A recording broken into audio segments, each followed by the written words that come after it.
آج کی کہانی ایک ایسے شخص کی ہے جس کا دل اندھیرے میں تھا مگر اللہ کی رحمت نے اسے روشنی میں لا کھڑا کیا۔ ایک زمانے میں بغداد کے اندر ایک مشہور چور رہتا تھا۔ اس کا نام حارث تھا۔ حارث کا کام تھا رات کے اندھیرے میں لوگوں کے گھر لوٹنا۔ اس کے پاس دولت کی کمی نہ تھی مگر دل سکون سے خالی تھا۔ ہر روز جب لوگ مسجد کی طرف جا رہے ہوتے، حارث کسی نئے شکار کی تلاش میں ہوتا۔ ایک رات حارث ایک بزرگ کے گھر داخل ہوا۔ وہ بزرگ فقیر تھے، گھر میں نہ سونا نہ پیسہ، صرف ایک چھوٹی سی روٹی اور ایک جائے نماز۔ حارث نے ہر کونے کو تلاشا مگر کچھ نہ ملا۔ تبھی بزرگ الفاٹ ہے اور نرمی سے بولے، بیٹا، تاو جو ڈھونڈ رہا ہے وہ اس گھر میں نہیں، مگر اگر تاو چاہے تو اللہ تجھے وہ دے سکتا ہے جو تاو چوری کر کے بھی حاصل نہیں کر سکتا۔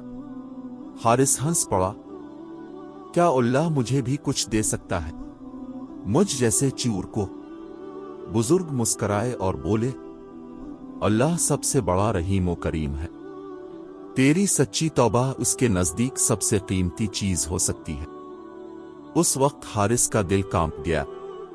اس نے زندگی میں پہلی بار سجدہ کیا اور اس کے آنسو رکنے کا نام نہ لیتے تھے۔